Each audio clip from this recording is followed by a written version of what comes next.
Everyone good morning आमी साथी नतून आरो एकटी भिडियोते सबाइके वेलकाम जानाच्छि। तोमरा देखछो शनिबारेर ब्लग। आसले माझे बेश किछु कारणे आमी आर कि दुटो दिन तोमादेर साथे भिडियो शेयर करते पारिनी। दुटो दिन माने कि एक दिन आर कि माझे होच्छे मिस्त्री पावा जाच्छिलो ना, तार जोन्नो बाड़ीते बेश किछुदिन काज बंद छिलो। आबार जाई होक मिस्त्री पावा जाच्छे, खूब ताड़ाताड़ी काज शुरू हयेछे, माने ताड़ाताड़ी आर कि काजटा शेष होच्छे बोलते पारो। हयतो एबार माने दु एक दिनेर मध्येई काजटा शेष हये जाबे। सत्यि काजटा थेके उद्धार होते पारले बाँचि। अनेक दिन धरे काजटा माने पड़े आछे, माने मनेर मধ্যে ना एकटा कोनो काज जदि पड़े थाके ना, विशेष करे जेहेतु आमार ठाकुर घरेर काज हच्छिलो आर एतदिन पड़े आछे, मनेर मধ্যে एकटा खूब खाराप लागछिलो जे एकटा भालो काज करते जाচ্ছি तो सेई जायगाटाय बारबार बाधा पाচ্ছি, तो खूब खाराप लागछिलो। যাই হোক এবার কমপ্লিট হবে ঠাকুরের আশীর্বাদে। আর সকালবেলায় 2 কাপ হরলিক্স আর সাথে হচ্ছে চা নিয়ে চলে এসেছি আমি ছাদে। ভাত রান্না করব, তার জন্য নিয়ে একবারে গুছিয়ে একটু দেরি হয়ে গেছে আজকে। আর এই কয়েকদিন ধরে দেখছি না 1:30 বাজলেই ছাদে এত রোদ চলে আসছে যে রান্না করতে খুব অসুবিধা হচ্ছে। তো যাই হোক অনেক দিন মাঝখানে অনেক দিন রান্না করিনি। আর দেখো কত কাঠ পাতা কুল কাটা সব জামা জমে রয়েছে। একটু দেখো আমার পাশে ওই পেট সামনে অনেক জমে রয়েছে, আরও এদিকে ওদিকে তো পড়েই আছে। তো এত যে কবে শেষ করব জানি না। যাই হোক একটু রোদ উঠে গেছিলো, তাও ভাবলাম না করেই নি, যাই হোক কিছু তো শেষ হবে। তো চলো চাটা খেলাম, বাবুকে হরলিক্স দিলাম, মেয়েকেও দিলাম, ওরা খেয়ে ওদের মতো চলে গেল। আর হচ্ছে আমি এদিকে বসে বসে হচ্ছে রান্না করে নিচ্ছি।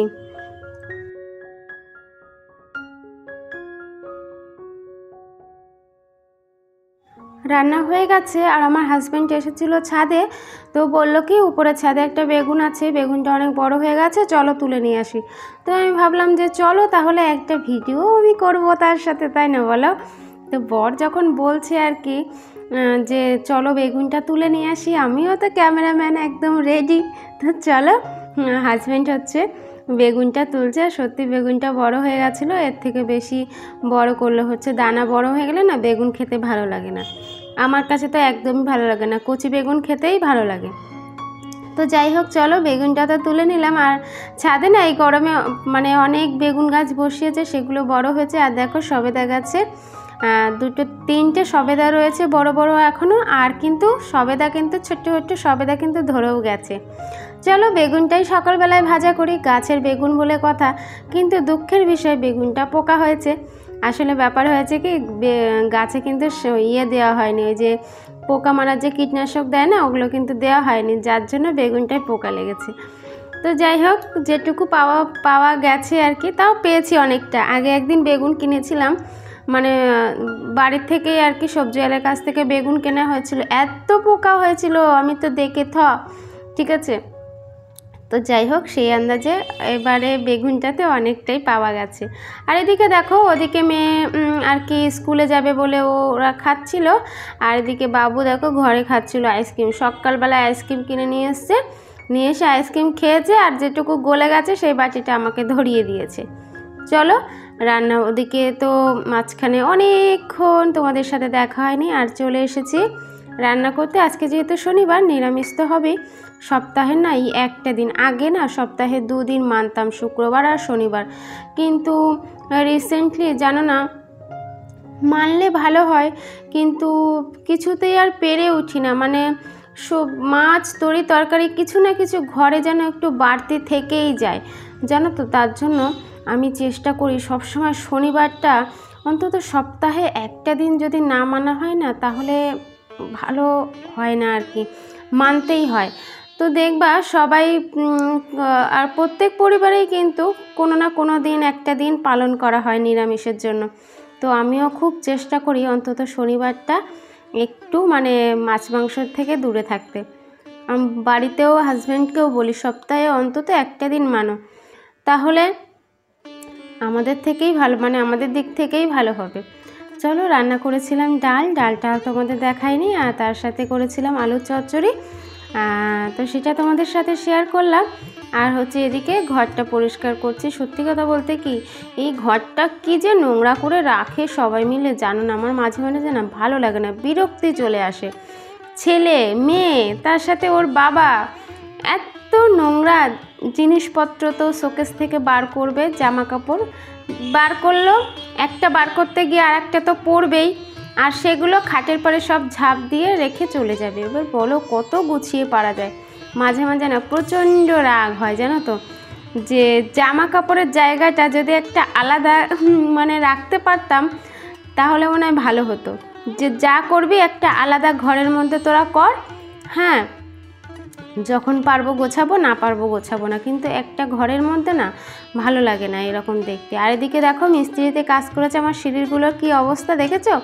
মনে হচ্ছে যেন লক্ষ্মীর পায়ের ছাপ পড়েছে সব, পুরো উপর থেকে নিচ পর্যন্ত পুরো সিঁড়িতে মানে যাচ্ছে না তাই অবস্থা।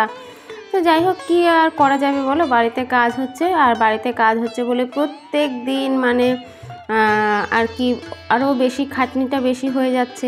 যেহেতু এগুলো যদি পরিষ্কার না করি তাহলে সবই তো ঘরের খাটের পরে চলে যাবে সব। এইসব যে চন্দনগুলো রয়েছে, এই চন্দনগুলো সব আমার ঘরের বিছানার পরে চলে যাবে। ছেলে মেয়েরা তো আর বুঝবে না, হ্যাঁ ঠিক আছে, ওরা তো পাড়িয়ে পাড়িয়ে সারা দুনিয়া পাড়াবে, পাড়িয়ে আর কি খাটের পরে উঠে যাবে। যাই হোক চলো, সেগুলো পরিষ্কার করছিলাম। আর মেয়ে কিন্তু তখন বাড়ি চলে এসেছিলো, যেহেতু শনিবারে হাফবেলা স্কুল, তো তার জন্য ওকে বললাম কি তুই একটু মোবাইলটা ধরে দে। ও কিন্তু এই জায়গাটা মোবাইলটা ধরে দিচ্ছিলো। আর তো রান্নাঘরের আর কি বাসন টাসন সব মাজা হয়ে গেছে। এটা হচ্ছে বিকেলের ভিডিও, বিকেলবেলায়। তো খাওয়া দাওয়া শেষ করে তারপরে দেখো বেসিনের চারপাশটা আমি খুব সুন্দর করে পরিষ্কার করি। সত্যি কথা বলতে কি, রান্নাঘরের মানে বেসিনের জায়গাটা কিন্তু সব সময় ব্যবহার করা হয়, হ্যাঁ, এই জলের জায়গাটা সব সময় যখন আমরা বাসন মাজি তখন যদি একটু পরিষ্কার করে রাখি না, তাহলে কিন্তু বেসিনের জায়গাটা খুব পরিষ্কার পরিচ্ছন্ন থাকে। আর আমি তো সব সময় যে বেলাতেই বাসন মাজি না কেন, আমি সব সময় বেসিনটাকে মেজে ঘষে একদম মুছে রাখি। আমি কখনো ওই জল অবস্থায় রেখে দিই না, তাহলে কিন্তু ওই জলের যে একটা না ধার আছে জানো তো, ওই জলের ইয়েতে বেসিনের সাইডগুলো খুব নোংরা হয় যদি পরিষ্কার না করা হয়। তো যাই হোক, রান্নাঘরটা সবসময় চেষ্টা করি একটু পরিষ্কার সুন্দর করে গুছিয়ে রাখতে, তো পারি না সব সময়, আবার পেরেও উঠি না। যাই হোক, আজকে হচ্ছে বাসনের ঝুড়িটা তো পাশে থাকে, বাসনের ঝুড়িটা সরিয়ে নিয়ে আর কি ভালো করে মুছে টুছে আর কি রাখছি। তো চলো, ভিডিওটা তো শনিবারেই করে রেখেছিলাম, কিন্তু বাড়িতে কাজের চাপের জন্য তোমাদের সাথে শেয়ারই করা হয়নি, তাই একটু অনেকটা লেট হয়ে গেল। চলো, তোমরা কিন্তু রিকোয়েস্ট করবো না যে পুরোটা দেখার, যে যতটুকু পারো ততটুকুই দেখো। তো জানি এতটুকু যে আসবে সেই আমাকে কমেন্ট করবে। চলো আজ এইটুকু, টাটা, বাই।